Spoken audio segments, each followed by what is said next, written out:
देवी प्रपन्ना ते हरे प्रसीद प्रसीद मातर जगतोऽखिलस्य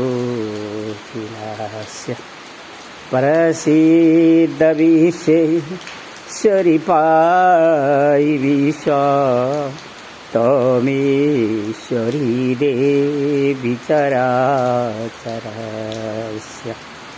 वैदिक विज्ञान अनुसंधान वर्ष 2078-7 आज पौष 14 गते अहिले बिहान 8:40 गइरहेको छ। मलाई यो गोर्खा राज्य नेपालको जुन वर्तमान परिस्थितिहरू छन् यो देखेर अत्यन्त वैचारिक क्रान्तिको आवाज दिनुपर्छ भन्ने सोच उठिरहेको छ र हामीले वेदको उर्वर भूमि गोर्खा राज्यलाई यहाँको वैदिक सनातन धर्म संस्कृति जुन वीर र कविहरूलाई सम्मान दिने थियो त्यसलाई कसरी दुधमा परेको माखो समान बहुदलीय राजनीतिको सत्ता हाना लुछी कपर्दी खेल खेल्नेहरू ती नेताहरूले कसरी अपमान गरे त्यस अपमानको बदला हामीले अवश्यमेव लिनेछौँ। त्यति बेला वैदिक विज्ञान साथ वैदिक सनातन धर्म यो राष्ट्रको कस्तो राष्ट्रिय गौरवको विषय थियो परिचय पनि दिनेछ। सायद तपाईँ ती वैदिक साहित्यहरूलाई अवलोकन गर्नुभएको छैन होला, तर वैदिक साहित्यहरूमा तपाईले राम्रोसँग विचार गर्नुभयो भने त्यहाँ वीर र कविहरूलाई सम्मान दिन्छ। त्यहाँ हनुमान कुन्ती पुत्र ती महावीरहरू अनि महर्षि व्यासलाई सम्मान दिन्छ। अनि हाम्रो गोर्खा राज्यको इतिहासलाई पनि तपाईँ केलाएर हेर्नुभयो भने वीर र कविहरूलाई नै सम्मान दिएको देखिन्छ। त्यसैले त एउटा सामाजिक आर्थिक राजनीति हर प्रकारको दृष्टिकोणबाट आज यो गोर्खा राज्य नेपाल कता गइरहेको छ, अलमलिएको छ।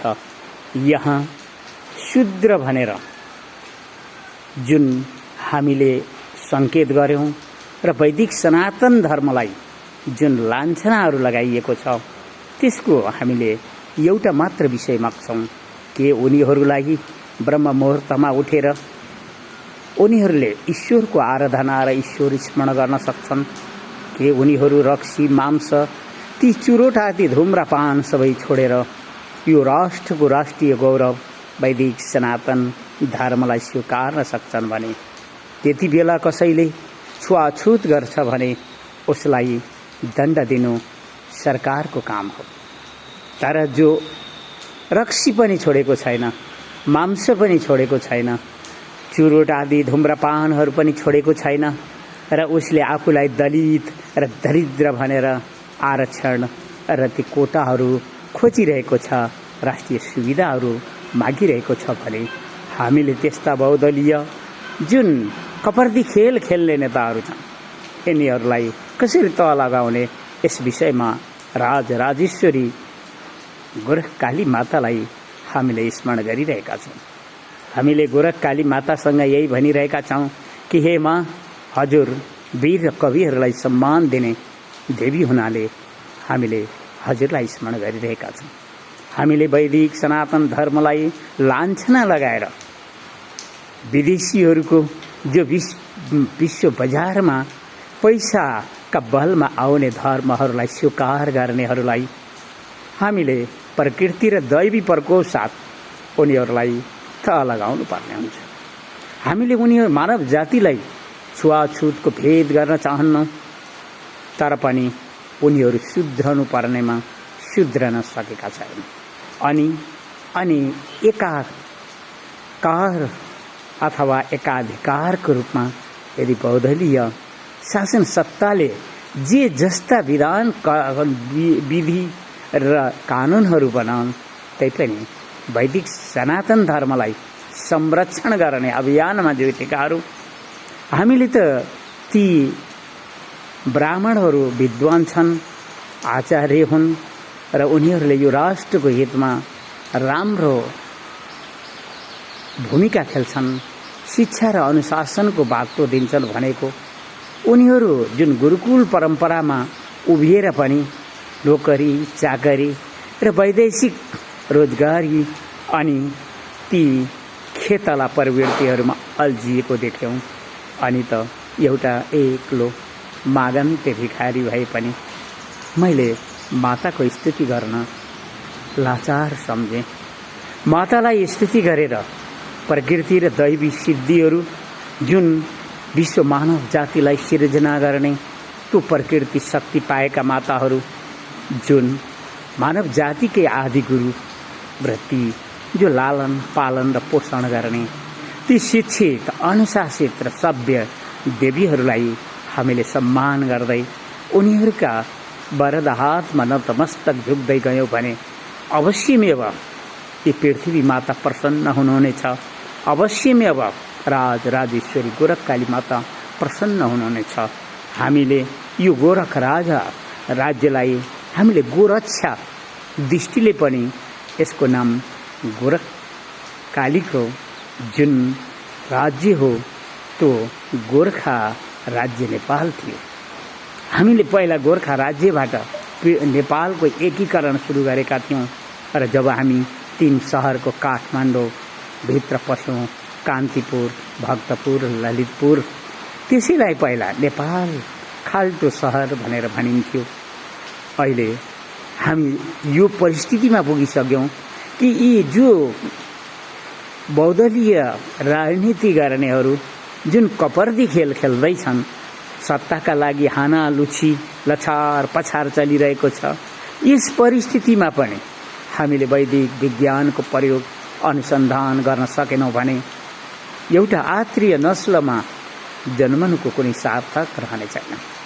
आत्रीयहरू यदि हामी महाभारततर्फ गयौँ भने त्यहाँ ऋषि दुर्वासा र देवी कुन्ती जुन भारतवर्षको इतिहासमा महाभारतका महावीरहरू हुन् र महाकविहरू पनि हुन्। अनि त्यस्तै जब हामी रामायणको पाठमा पुग्यौँ भने अब त्यहाँ अत्रि, अनुसुया अनि यस्तै यस्तै। अनि त्यसैले त हामीले श्री हनुमानजीलाई स्तुति गरिरहेका छौँ, किनकि यो देवी जानकीको जन्मभूमि हो। अनि हनुमानजी र देवी जानकीको जुन संवाद छ, हामीले त्यो इतिहास लेखेका छौँ कि सत्य, धर्म, दया आदि विषयहरूलाई जब मानव जातिले बिर्सनेछ अनि रावण प्रवृत्तिहरू यहाँ फैलाउने छन्, त्यति बेला हाम्रा सूर्याग्नि देवताहरूले आफ्ना प्रकृति सिद्धिहरू हामीलाई दिइरहेछन्। हामी त्यही विश्वासका साथ यो आवाजहरू तपाईसम्म पुर्याइरहेका छौँ र तपाईलाई हामीले यहाँ टाउका गन्ने बहुल सङ्ख्याहरू खोजिरहेका छैनौँ। तपाईले गोर्खा राज्य नेपालको हित चाहनुहुन्छ भने तपाईँ आफ्नो ठाउँबाट आवाज गर्नुहोस्। हामी तपाईका साथमा छौँ र हामीले जुन वैदिक विज्ञानको प्रयोग गर्न जाँदैछौँ त्यो प्रयोग हामीले कुनै सहरबाट गर्न जाँदै छैनौँ। हामी सहरका सडकहरूमा उफ्रन जाँदै छैनौँ। हामीले त वैदिक विज्ञानको प्रयोगमा जुन प्रकृति र दैवी सिद्धिहरू छन्, जुन प्रकृति र दैवी शक्तिहरू छन् अनि जुन प्रकृति र दैवी प्रकोपहरू छन् तिनीलाई जगाउन गइरहेका छौँ। त्यहाँ सङ्ख्याको महत्त्व छैन, त्यहाँ गुण धर्मको महत्त्व तपाईलाई स्मरण हुनुपर्छ अथवा प्रत्येक दिन देख्नु किएको पनि छ कि यो तीनै लोकलाई प्रकाश दिने मात्र एउटै सूर्य छन्। सूर्य आफ्नो गुण धर्मले जुन प्रकारले यो जगतलाई प्रकाश दिन्छन्, त्यसैले त हामीले वैदिक साहित्यहरूमा यो मन्त्र रटिरहन्छौँ कि तमसोमा ज्योतिर्गमय असतोमा सद्गमय मृत्युमा अमृतत्वात्। अर्थात् तपाईँले बुझि पनि सक्नुहोला कि अन्धकारबाट हामीलाई प्रकाशतिर लैदिनुहोस्, असत्यबाट हामीलाई सत्यतिर लगाइदिनुहोस् र मृत्युबाट हामीलाई अमृत पथ भनेको अमर पथतिर अर्थात् जो जीवन मुक्तिको बाटोतिर लगाइदिनुहोस्। हामीले रोटिरहेका छौँ अनि हामीले त्यो महामन्त्र पनि रटिरहेका छौँ, हे म। हर मानव जातिले जब कष्ट पीडा भोग प्यास लाग्छ अनि उति बेला उसले केवल दुनियाँ सबैलाई भुलिदिन्छ, एउटी आमालाई स्मरण गर्छ। उसले रोइ रोइ चिल्लाइरहेको हुन्छ अनि ती दयालु आमा आफ्ना करुणा भावहरूका दया भावका काखमा राखेर जति बेला उनले माया अनि ममता अनि प्यार दिन्छन्, साँच्चै नै भन्ने हो भने त्यहाँ उभिनेहरूले यो सत्यतालाई बुझिरहेका छन्। मैले त एउटा भागन्ते भिखारी जीवनको बाटो रोजेको मान्छे, मैले निकै दुःखहरू देखेको मान्छे, त्यसैले यी आवाजहरू मैले खुलेर बोल्ने गर्छु। र माताहरूले मलाई जुन ठाउँमा पुर्याइदिएका छन् र म जुन ठाउँमा पुगिरहेको छु र उभिरहेको छु, मलाई सङ्ख्याको आवश्यकता छैन, मलाई त गुण धर्मको आवश्यकता छ। मलाई प्रकृति कति दैवी र प्रकृति सिद्धि र शक्तिहरूको आवश्यकता छ। मलाई त्यो प्रकृतिको सन्तुलन अर्थात् पृथ्वी मातालाई सम्मान दिने वातावरणमा उभिनु मलाई परिरहेको छ। एउटा भौतिक शरीर मृत्युको बाटोमा उभिएर पुरिरहेको थियो र उसले देख्यो कि जीवनको अन्तिम सत्यता मृत्यु नै रहेछ। त्यसैले म अब यताउता अल्झनु हुँदैन। अनि मैले ती आमाहरूलाई देखेँ जसले जो हिजो केही पनि थिएन, उनी देवी थिइन्, कुमारी थिइन् अनि कन्या थिइन्, तर उनका गर्भमा जुन बीज रस पर्छ अनि त्यो मानव जीवनको अङ्कुर अनि त्यो प्रसुतिकालीन नल नाभि, त्यो धरतीको काठ अनि त्यो उनका स्थानमा जुन दूध कलश धाराहरू, अहो ती ओठ रसाइएको मानव जातिले माताहरूलाई कसरी सम्मान गर्नुपर्छ भन्ने विषयमा मैले पनि चिन्तन गरेँ। किनकि मेरो भौतिक शरीर मृत्युको बाटोमा एकपटक पछारिएको होइन, अनेकौँ पटक पछारिएर अनि फेरि पनि ओ मृत्युको बाटो नै पुरिरहनु परेको अनुभव गरिरहेको थियो। र तिनी अनुभवहरूबाट नै मैले प्रकृतिको खुला विश्वविद्यालयमा पुगेँ। त्यहाँका आदि गुरु माताहरू नै थिए। माताहरूले निकै माया दिए अनि सम्मान दिए, किनकि मैले एउटा मागन्ते भिखारी जीवन रोजेर उच्च शिक्षाको जुन नोकरी र चाकरी दिन योग्य शिक्षा थियो त्यसलाई छोडेको उनीहरू सबैलाई थाहा रहेछ। त्यसैले त उनीहरूले मलाई यी आवाजहरू बोल्ने जुन शक्ति र सामर्थ्यहरू पनि दिइरहेका छन्। तपाईँहरूलाई यो आवाज ऐतिहासिक विषय सामग्रीको रूपमा पठाइरहेको, किनकि हामीले यो गोर्खा राज्य नेपाललाई अनावश्यक र यसलाई हानि पुर्याउने जति पनि यहाँको बहुदलीय राजनीतिका नेता र ती झोलेहरू छन्, सबैलाई टकटकाएर देख्नु पनि छ। त्यो देख्नका निमित्त हामीले दैवी र प्रकृति शक्ति नै प्रयोग गर्ने, हामीले अन्य शक्तिहरूको प्रयोग गर्न आवश्यक छैन। किनकि हाम्रा पुर्खाहरूले देवी गोरख कालीको स्तुति गरे। हाम्रा पुर्खाहरूले पूर्वमा टिस्टा नदी र पश्चिम किल्ला काङ्गडासम्म पुगे। आज हामी केही नस्लका होइनौँ कि भने जस्तो लागिरहन्छ।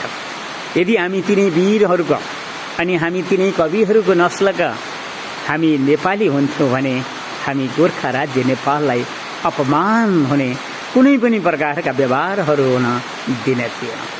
तर त्यहाँ कहाँ कता के भयो।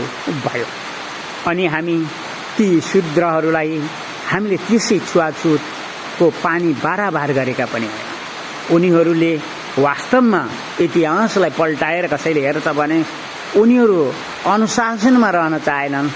उनीहरू मतवाली बनेर रक्सी मांस धूम्रपानहरू गर्ने अनि समाजलाई अशान्त पार्ने व्यवहार गरेकाले नै हाम्रा ऋषिहरूले, तपाईँ वैदिक साहित्यलाई हेर्नुभयो भने त्यहाँ शिक्षा र अनुशासन मिल्छन्। तपाईँ वैदिक वेद ऋषिहरूका वचनहरू हेर्नुभयो भने शूद्रलाई पाउ भनिएको पाउनुहुनेछ। तपाईँले राम्रोसँग वैदिक साहित्यलाई अनुभव गर्नुभएको छैन। तपाईले राम्रोसँग ती वैदिक साहित्यहरूलाई सेवन गर्नुभएको छैन। तपाईले त केवल जीविका निर्वाह गर्ने ती बाजा गाजा ताम झामका कथाहरू सुनाउने कला बटुल्नु भएको छ। मैले पनि ती सबै कुरोहरू बुझिरहेको छु। त्यसैले त ती खेताला बाहुनहरूले जुन प्रकारको आफ्नो जीविकोपार्जनका निमित्त जस्तो प्रकारले हाम्रो वैदिक सनातन धर्मलाई पतन गर्ने बाटोहरू अन्धविश्वासतर्फ धर्केलिरहेका छन्। हामीले त्यसको खुलेर नै बोलिदिनु पर्ने परिस्थिति आयो र खुलेर बोलिरहेका छौँ। किनकि भोलिको इतिहास यो बोल्न जाँदैछ कि पृथ्वी मातालाई जथाभावी ती खनिजहरू उत्खनन गरेर जुन औद्योगिक विकासको आविष्कार मानवीय आविष्कारहरू भइरहेको छ, ती कोइला फलाम प्रज्वलनशील पेट्रोलियम पदार्थहरू अनि त्यो धुवा धुलो कार्बन ग्यास उत्सर्गहरू अनि जलवायु परिवर्तन र जलवायु प्रदूषणको परिस्थितिहरू हामीले झेलिरहेका छौँ। यो समय अहिले बाहिर झ्याम पानी परिरहेको छ र हामी यो हेमन्तको चिसोमा उभिएर यी भाषा र विचारहरूलाई अभिव्यक्त गरिरहेका छौँ। तपाईलाई यो विचारहरू सुनेर आश्चर्य लाग्न सक्छ, किनभने म यो बोल्न लायक र योग्य पनि थिइनँ। मैले त ती आमाका आँसुलाई सम्मान दिनका निमित्त फर्केँ र मैले माता तत्त्व नै वास्तवमा जो जीवनको ईश्वर देख्ने बाटो हो भनेर रोजेँ र आज म त्यही रोजाइको बाटोमा उभिएर यी भाषाहरू बोलिरहेको छु। र भोलिको इतिहासमा यस गोर्खा राज्य नेपाललाई र यस गोर्खा राज्य नेपालको वैदिक सनातन धर्मलाई अपमान र अनादर गरिएको बदला कसरी कति महँगो रूपमा तिर्नु पर्नेछ, यो बहुदलीय राजनीतिले ती राजनीतिका ती ठेकदारहरूले बुझ्नेछन् भन्ने मलाई लागिरहेको छ।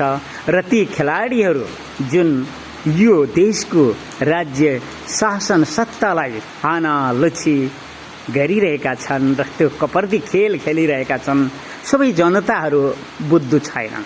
यो पनि यिनै आवाजबाट बुझौँ। हामीले प्रयास गरेनौँ, त्यसकारण उनीहरू सफल देखिए।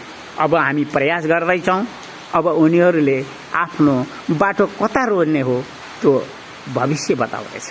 यी आवाजहरूलाई तपाईँले इतिहासको रूपमा राख्नुहोला भन्दै म यतै विश्राम लिन्छु।